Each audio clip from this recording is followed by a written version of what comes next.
একটা প্রশ্ন নিয়ে আলোচনা করব, সেটা হলো হিন্দু পেট্রিয়ট। মানে যতগুলো সাময়িক পত্রিকা ছিল তার মধ্যে হিন্দু পেট্রিয়টের গুরুত্বটা ভীষণ।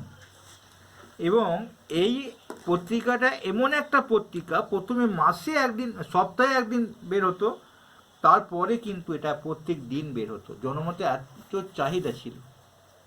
তাই একটা ভালো প্রশ্নমান জানা হলো কোন পত্রিকাটাকে একটা আমরা সাপ্তাহিক পত্রিকা বলবো, কোনটাকে মাসিক বলবো। মানে একটা পত্রিকার নাম বলো, এবার এমন একটা পত্রিকার নাম বলো প্রথমে সাপ্তাহিক ছিল, তারপরে মাসিক হলো। এবং এটা সম্পর্কে আরও অনেক কিছু জানা যাবে, যে ইলবার্ট বিল সমর্থনের জন্য বা ইলবার্ট বিলের প্রতিবাদ করার জন্য যে এটা কোন পেপারটা আলোচনা করে বেশি মানে আলোচনা করতো। এই তারপর দেখো ইলবার্ট বিলকে সমর্থন জানানোর জন্য এইখানে দেখে নাও আন্দোলন করে তুলেছিল। তো এই যে তারপর আরও দেখতে পাবো যে সিপাহী বিদ্রোহের মানে যে গতি প্রকৃতি, তাদের যে সাঁওতাল বিদ্রোহের যে উপর যে অত্যাচার, এই যে ঘটনাগুলো, এইগুলো কিন্তু আর নীল বিদ্রোহের ঘটনাগুলো, এইগুলো কিন্তু এই পত্রিকাটি প্রকাশিত হতো। প্রশ্নগুলো আসতে পারে, সিপাহী বিদ্রোহের কাহিনী কোন পত্রিকা আলোচনা করা হতো, বা সিপাহীদের অত্যাচারের কথা কোন পত্রিকা আলোচনা করা হতো, সাঁওতালদের অত্যাচারের কথা কোন পত্রিকা আলোচনা করা হতো। অনেক কিছু আমরা জানতে পারবো। আমরা একটু আস্তে আস্তে আলোচনায় চলে যাই। 8 মিনিট তোমাদের কাছে সময় নেব। দেখো এটা প্রত্যেকে জানতে হবে 53 সাল। আমি একটা সাল লিখেছি, মানে আমি যখন ইতিহাস পড়াই একটা এই দুটোকে লিখি, এই দুটো খুব ইম্পর্টেন্ট। 1857 সাল পলাশি যুদ্ধ। এই পলাশি যুদ্ধের আগে কী ঘটনা হয়েছিল, পলাশি যুদ্ধের পর 100 বছরের ঘটনাটা মোটামুটি জানার চেষ্টা করি, তাহলে সালটা 1700 না 1800 মনে পড়ে যাবে।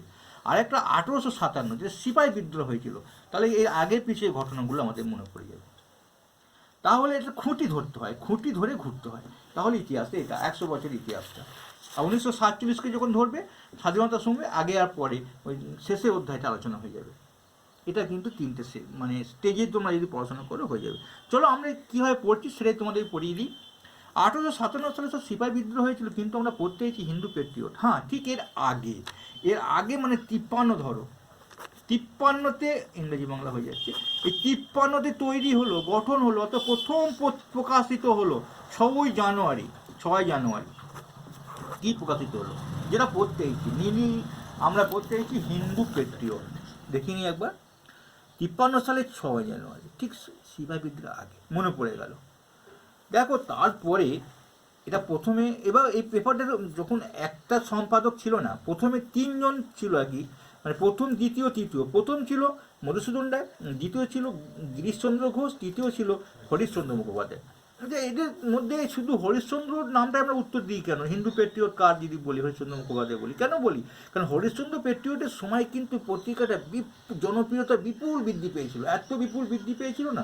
পত্রিকা একটু মজা রেখে নাও, 1892 সালে দৈনিক পত্রিকা হলো, সালটা অনেকটা সময়, 53 সালে যেটা প্রথম প্রকাশিত, 92 সালটা 97 পরে আসবে, আমি এটাকে এখন বাদ দিলাম, 97 দরকার নেই, 1857 সালে, 92 সালে এলো, শেষ হলো। 92 শেষ নয়, 92 সালে দৈনিক পত্রিকা এলো, প্রত্যেক দিন বেরোতে লাগলো, এত খবর পেতে লাগলো যে 92 সালে দৈনিক হয়ে গেল, আর 53 সালে সাপ্তাহিক ছিল। এই 92 সালের আগেই কিন্তু মারা যাবেন। কে মারা যাবেন? হরিশচন্দ্র মুখোপাধ্যায়। প্রচুর পরিশ্রম করবেন, অক্লান্ত পরিশ্রম, ছুটি নেবেন না, দিনরাত লেখালেখির মধ্যে থাকবেন। এখানে দেখো, এইখানে মানসিক কারণে, মানসিক অকাল মৃত্যু ঘটেছিল। তারপরে 62 সাল যখন হয়েছিল, তখন কিন্তু কৃষ্ণদাস পাল আবার কিন্তু সম্পাদক হয়েছিল। তার আর একজনের নামটা দেখতে পেলাম। প্রথমে আমরা কার দেখলাম, আমরা দেখলাম মধুসূদন রায়, গিরিশচন্দ্র ঘোষ, হরিশচন্দ্র চট্টোপাধ্যায়। কিন্তু যখন 62 সাল এলো, তখন কিন্তু কৃষ্ণদাস পাল সম্পাদকের দায়িত্ব হলো। আর 92 সাল যখন এলো, তখন কিন্তু মানে এটা দৈনিক পত্রিকা প্রকাশিত হলো। তাহলে 62 সালে কৃষ্ণদাস পাল যোগ হলো। এটা ঘটনাটা মোটামুটি, এটা পত্রিকার একটা নিজের। এবার পত্রিকাটা কী নিয়ে লিখতো দেখো, এইখানে পেয়ে যাবো আমরা। যদি 55 সালটা নিশ্চয়ই একটা বিরাট ঘটনা ঘটেছিল, সিপাহী বিদ্রোহ, বলছি সাঁওতাল বিদ্রোহ। এই সাঁওতাল বিদ্রোহ যদি 55 সালে ঘটে থাকে, তো সাঁওতালদের কথা, মানে তাদের যে অত্যাচারের কথা, সেগুলো কিন্তু লেখা হতো। চলে এলাম আমরা 59-60 সালে, নীল বিদ্রোহ ঘটেছিল, নীলকরদের অত্যাচারের কথা হরিশচন্দ্র লিখে ফেলত। তাহলে আমরা কবে আমাদের এখানে কিন্তু আলোচনা হয়েই গেল, দেখো এখানে পেয়ে যাব, সেটা লিখেছে 55 সাল সিপাহী বিদ্রোহ, সাঁওতাল বিদ্রোহের কথা ছড়িয়ে পড়েছিল, যেরকম লিখতো সেটাও দেখে নাও। 55 সালে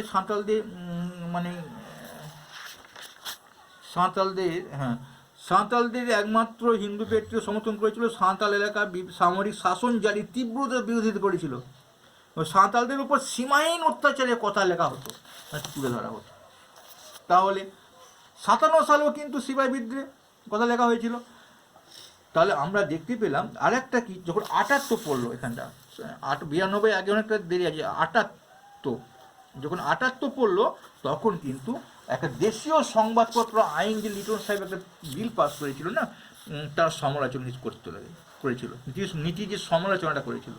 আবার দেখো আর একটা ঘটনা, 83 সালে কিন্তু ইলবার্ট বিল, মানে 92 সালে দৈনিক এসেছে, 83 সালে ইলবার্ট বিল, তখন কিন্তু 62তে আমরা কী দেখেছিলাম, 62 সালে কৃষ্ণদাস পাল এসেছিল, আগে কিন্তু মারা গিয়েছিল হরিশ্চন্দ্র মুখোপাধ্যায়। তারপরে কিন্তু যারা সম্পাদক হয়েছিল কিন্তু তারা কিন্তু ধরে রেখেছিল যে সামাজিক যে বড় বড় কাণ্ড কারখানাগুলো আমরা তুলে ধরবো।